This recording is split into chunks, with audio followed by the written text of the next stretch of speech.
Assalamualaikum warahmatullahi wabarakatuh. Alhamdulillah wassalatu wassalamu ala rasulillah sayyidina wa maulana Muhammad ibn Abdillah. Rabbi syrah li sadri wa yassir li amri wahlul 'uqdatam min lisani yafqahu qawli, amma ba'd. Baik pemirsa yang budiman, kita akan mengkaji tentang perihal yang menyebabkan mandi wajib dan perihal yang menyebabkan kita disunahkan untuk mandi. Perkara yang menyebabkan seorang muslim itu mandi ada 6. 3 yang pertama itu bisa dialami oleh laki-laki dan perempuan. 3 yang terakhir hanya khusus untuk perempuan. Alasan mandi yang pertama, mandi wajib yang pertama adalah yang pertama iltiqaqul khitanain, bertemunya 2 alat kelamin atau persenggamaan, bisa dialami oleh laki-laki dan perempuan. Yang kedua adalah inzalul mani, keluarnya sperma baik dari perempuan maupun laki-laki. Yang ketiga al-mautu, yaitu kematian. Laki-laki maupun perempuan mengalami kematian maka dia wajib mandi. Cuma ketika seseorang mayit tidak bisa mandi sendiri maka dia wajib untuk dimandikan. 3 hal yang khusus untuk perempuan itu adalah yang pertama al-haid atau menstruasi. Yang kedua adalah an-nifas, darah yang keluar setelah melahirkan yang maksimal sampai 60 hari. Nah, darah keluar terus menerus seperti itu. Kemudian yang ketiga yang khusus juga untuk perempuan adalah al-wiladah, karena melahirkan seorang anak. Itu juga mengakibatkan dia memiliki kewajiban untuk mandi. Nah, mandinya itu selesai ketika mengalami fase-fase hal itu telah terjadi. Gitu. Jadi ketika dia selesai dalam hubungan suami istri, maka setelah selesai itu baru dia memiliki kewajiban untuk mandi. Nah, seperti itu. Tidak ketika mengalami hal itu terus langsung mandi sekaligus, enggak, tapi ketika sudah selesai mengalami hal tersebut. Kemudian ada 3 fardunya mandi ya yang harus dilakukan untuk ketika seseorang memang memiliki kewajiban untuk mandi. Yang pertama adalah niat. Niatnya adalah menghilangkan raf'il hadasil akbar, untuk menghilangkan hadas besar.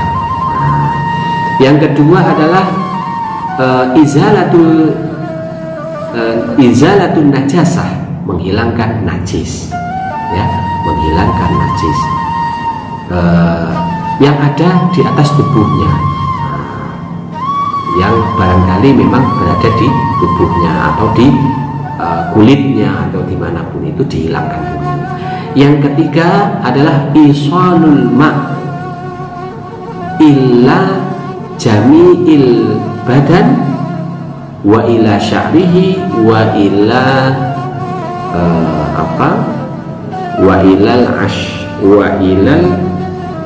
wa ilal basyarati. Yang ketiga adalah mengalirkan air ke sekujur tubuhnya, mengenai seluruh rambutnya dan juga mengenai seluruh kulitnya. Nah, gitu. Itulah tadi tata cara mandi ketika seseorang memang memiliki kewajiban untuk mandi besar atau mandi untuk menghilangkan perkara-perkara yang membuat dia harus mandi. Kecuali mandi karena dia mati ya. Karena dia mati, orang yang mati tidak bisa mandi sendiri maka harus dimandikan. Sedangkan kesunahan atau mandi yang disunahkan di dalam agama kita itu jumlahnya ada 17. Di antaranya adalah mandi untuk sholat Jumat, mandi untuk sholat Idul Adha dan Idul Fitri, mandi karena sholat istisqa atau minta hujan, mandi karena ada gerhana rembulan dan matahari, mandi karena setelah memandikan seorang mayit, mandi karena dia mu'alaf atau baru saja masuk Islam, mandi karena dia gila atau ayan atau step. Nah, setelah sadar dari gilanya atau stepnya maka dia mandi, disunahkan untuk mandi. Mandi karena dia memakai pakaian ihram haji, mandi karena dia masuk tanah Makkah, mandi karena dia wukuf di Arafah, mandi karena dia mabit di Musdalifah, mandi karena dia melempar jumrah, mandi karena dia tawaf, mandi karena dia sa'i, mandi karena dia memasuki kota Madinah dalam rangka ziarah makam Nabi Muhammad Shallallahu Alaihi Wasallam. Itu tadi ringkasan yang kita bahas, di mana ketika live streaming terjadi gangguan-gangguan yang tidak realistis.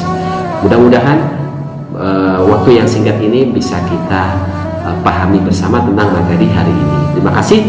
Wabillahi taufiq wal hidayah. Wassalamualaikum warahmatullahi wabarakatuh. Man ana laulakum kaifa ma hubbukum kaifa ma